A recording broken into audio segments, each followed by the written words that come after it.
Assalamualaikum and what's up guys, hope you all and good of your spirits. So guys, if you haven't subscribed my channel, do subscribe it and please share it with all your friends and fellows so that it might help them as well. So today we will be discussing a new chapter, that is IMNCI. This stands for Integrated Management of Neonatal and Childhood Illness. ठीक है, इसमें mostly आप assess करते हो, classify करते हैं ऐसे सिक child को जो कि 2 मंथ्स से 5 years की एज ग्रुप के दरमियान फॉल करते हैं. ठीक है, हमारे पास जो IMNCI है ना, ये आई थिंक 1997 में मतलब WHO और यूनिसेफ के कोलैबोरेशन के साथ जो है वो आया था. ठीक है, मतलब इसको इम्प्लीमेंट किया गया था. और दिस वाज बिकॉज के मोस्टली जो आपके पास जैसे एक्यूट रेस्पिरेटरी ट्रैक इन्फेक्शंस थे. ठीक है, इसके अलावा जो आपके पास डायरिया एंड डिहाइड्रेशन के केसेस थे. ठीक है, और हमारे पास इसके अलावा मीज़ल्स और आपके पास जो मैल न्यूट्रिशन के केसेस थे एंड मलेरिया के केसेस थे. ठीक है, इन सब केसेस की वजह से ना बहुत ज़्यादा मॉर्बिडिटी एंड मोर्टेलिटी रेट बढ़ चुका था. ठीक है, अमंग चिल्ड्रन एंड नियोनेट्स. ठीक है, that is why IMNCI was formed and established in 1997. ठीक है, and this basically helps in assessing and classifying the sick child of the age 2 months to 5 years. ठीक है, अब आज जो हम सबसे पहली डिज़ीज़ IMNCI के अंदर पढ़ेंगे दैट वुड बी नमूनिया. ठीक है, हम देखेंगे नमूनिया को.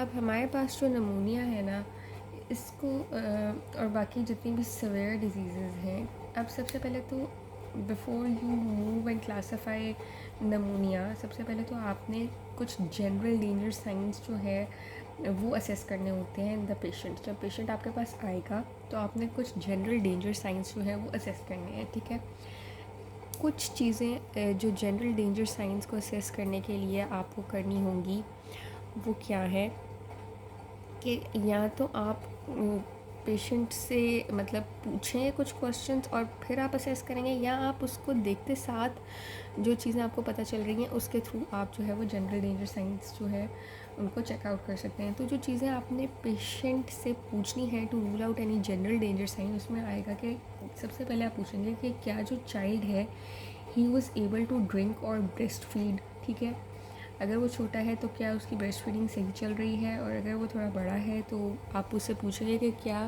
वो मतलब ठीक तरीके से पी रहा है पानी and like this any of the fluid. ठीक है, देन यू वुड आस्क कि क्या जो भी वो खाता है वो उसको वॉमिट कर देता है. ठीक है, this would be the second question. पहले आपने पूछ लिया अबाउट ड्रिंकिंग या ब्रेस्ट फीडिंग. ठीक है, सेकेंडली आप पूछेंगे कि क्या जो भी वो खाता है क्या वो सब कुछ बाहर निकाल देता है, does he vomit out everything he eats. ठीक है, तो वो आपने पूछ लिया. फिर आप पूछ लेंगे कि क्या चाइल्ड के अंदर कोई कन्वल्जन्स तो नहीं है.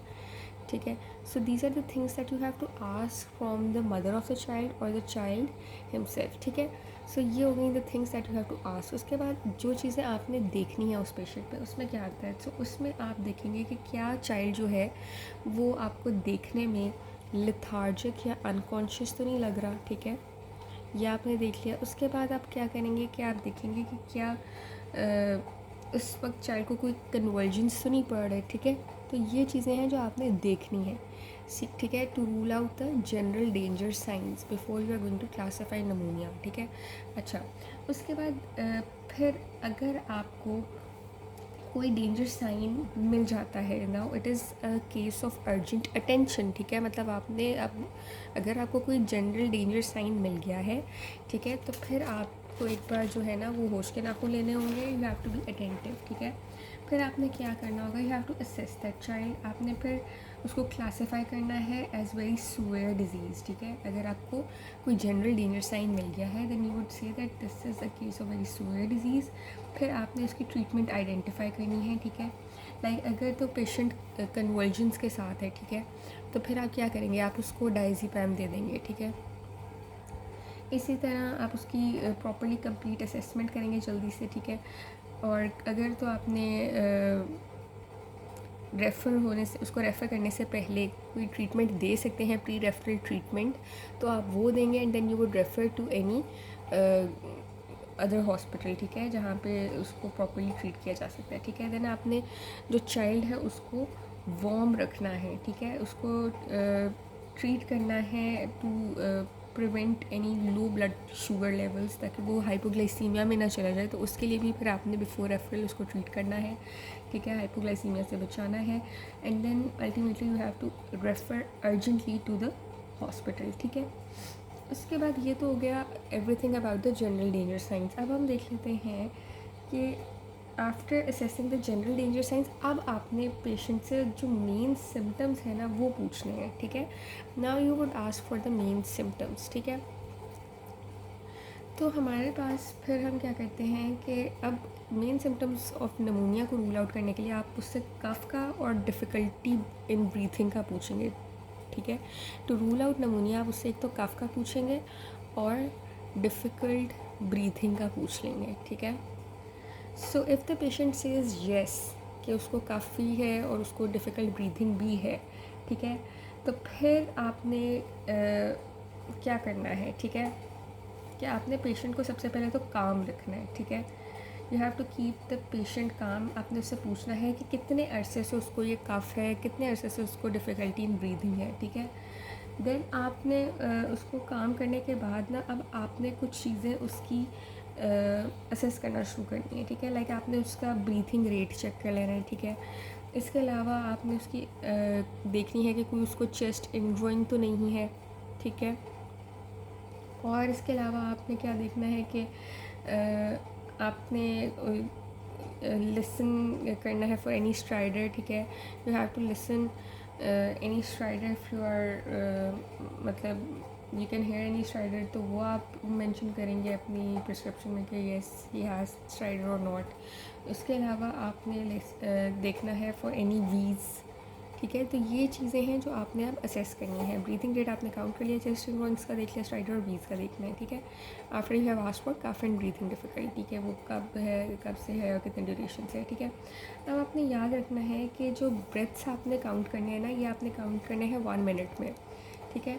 अगर तो चाइल्ड आपके पास 2 मंथ से 12 मंथ्स के दरमियान का है, ठीक है, तो इसमें फ़ास्ट ब्रीथिंग होती है अबाउट 50 ब्रेथ्स पर मिनट और मोर, ठीक है। तो मतलब अगर तो चाइल्ड 2 मंथ्स से 12 मंथ्स के एज ग्रुप के दरमियान फॉल करता है, इस एज ग्रुप में फॉल करता है, तो फिर फास्ट ब्रीथिंग आप उसको कब लेबल करेंगे, जब उसकी जो मतलब ब्रेथ रेट है that is about 50 breaths per minute, ठीक है, एंड इवन मोर भी हो सकती है, तो फिर आप फास्ट ब्रीथिंग लेवल करेंगे, ठीक है। और अगर तो चाइल्ड जो है he is between 12 months to 5 years, तो फिर आपके पास जो फास्ट ब्रीथिंग है that would be about 40 breaths per minute, ठीक है, और मोर, ठीक है। सो ये आपने चीज़ याद रखनी है। So after you have ruled out general danger signs then you would rule out the main symptoms.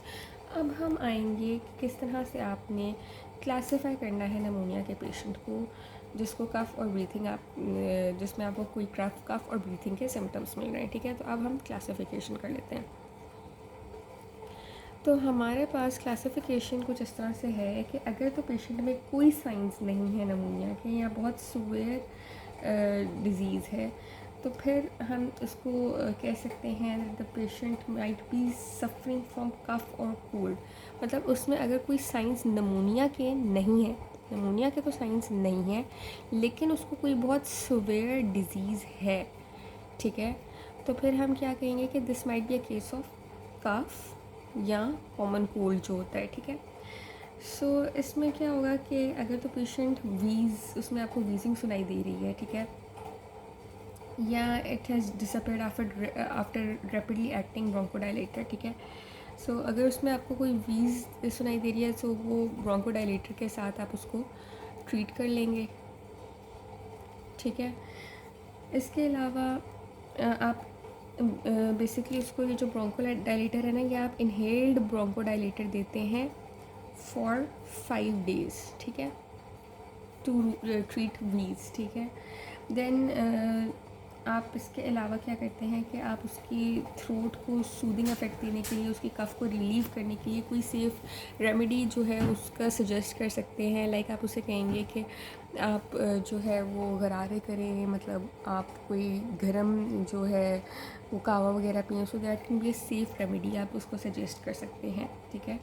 इसके अलावा अगर कफ़ जो है it is more than 14 days, ठीक है, 14 डेज़ से ज़्यादा की कफ़ है या रिकरेंट वीजिंग है, ठीक है, पेशेंट में 14 डेज़ से ज़्यादा कफ़ है या रिकरेंट वीज़ है, ठीक है, तो फिर आप रेफ़र करेंगे उसको, क्योंकि आप कह सकते हैं that there might be any possibility of TB, ठीक है, या कोई एस्थमा का भी ये केस हो सकता है, ठीक है। तो इसलिए आपने कोशिश करना है कि ऐसे पेशेंट को रेफ़र कर दें, ठीक है। इसके अलावा आप मदर को एडवाइस करेंगे कि किस सिचुएशन में अगर आपको ये सिम्टम्स नज़र आए तो आपने वापस जो है रिटर्न करना है टुवर्ड्स हॉस्पिटल इमीडिएटली। तो वो भी आपने मदर को जो है वो गाइड कर देना है that when she has to return immediately, ठीक है। देन आपने उसको ये भी कहना है कि उसने फॉलोअप के लिए आना है इन 5 डेज़, ठीक है, in 5 days if the condition is not improving, ठीक है। तो फिर आपने कहना है that she has to return back in 5 days, ठीक है। सो ये हमारे पास जो है अगर वो केस है, केस नंबर 1 आप कह सकते हैं क्लासिफिकेशन का, जिसमें पेशेंट नमूनिया के साथ जो है वो नहीं है, मतलब उसको, लेकिन उसको सीवियर डिजीज़ है, तो आप क्या कह देंगे कि उसको कोई कफ या कॉमन कोल्ड वाला सीन है। तो इसको आप ट्रीट किस तरह से करेंगे, वीजिंग के लिए आप ब्रोंकोडायलेटर, इनहेल्ड ब्रोंकोडायलेटर सजेस्ट करेंगे फॉर 5 डेज़, ठीक है। इसके अलावा आप उसको कोई सेफ़ रेमेडी का कह देंगे, लाइक कावा वगैरह ले या गरारे वगैरह करें, एनीथिंग लाइक दैट, ठीक है। अगर तो उसको कफ जो है वो 14 डेज से ज़्यादा है और साथ रिकरेंट वीज भी है, तो आप उसको रेफ़र कर देंगे, क्योंकि there might be a possibility of TB और एस्थमा, ठीक है। इसके अलावा आपने मदर को गाइड भी करना है कि अगर उसको कोई मतलब तबीयत ख़राब लगे तो वो उसने वापस भी रिटर्न करना है, ठीक है, टुवर्ड्स हॉस्पिटल फॉर चेकअप। और फॉलोअप के लिए उस आपने उसको कहना है कि वो 5 डेज़ के बाद आए अगर the condition does not improve, ठीक है। सो ये था केस नंबर 1। देन अगर आपको केस 2 क्लासिफिकेशन का या सेकेंड क्लासिफिकेशन ये आप कह सकते हैं कि if the patient has chest in drawings, ठीक है, यानी आपको पेशेंट में चेस्ट इन ड्राइंग्स नज़र आ रही हैं और फास्ट ब्रीथिंग नज़र आ रही है, तो फिर this is the case of pneumonia, ठीक है। अब आप कहेंगे कि this is the case of pneumonia, कि मतलब उसमें चेस्ट एंड ड्राइंग्स भी हैं और फास्ट ब्रीथिंग भी है, ठीक है। तो फिर आपने सेम यही वाला ऊपर वाला ट्रीटमेंट करना है, लेकिन क्योंकि अब नमोनिया है तो आपने उसको साथ ऑरल एमोक्सिसिलिन दे देनी है फॉर 5 डेज़ प्लस अबव जो मैंने आपको ये सारा ट्रीटमेंट बताया ये कर देना है, ठीक है। जिसमें आपने अगर 20 होगी तो इनहेल्ड ब्रोंकोडायलेटर देना है 5 डेज़ के लिए, ठीक है। एंड साथ सेफ रेमेडी और ये रेफ़र कर देना है, मदर को गाइड कर देना है, फॉलो अप इन 5 डेज़ कर देने हैं, ठीक है। सो आई थिंक आपको ये क्लियर हो गया है। उसके बाद अब हम देख लेते हैं थर्ड केस, कि अगर आपके पास पेशेंट जो है वो आ रहा है with any general danger sign या स्ट्राइडर, ठीक है, कोई जनरल डेंजर साइन है या स्ट्राइडर के साथ आ रहा है पेशेंट,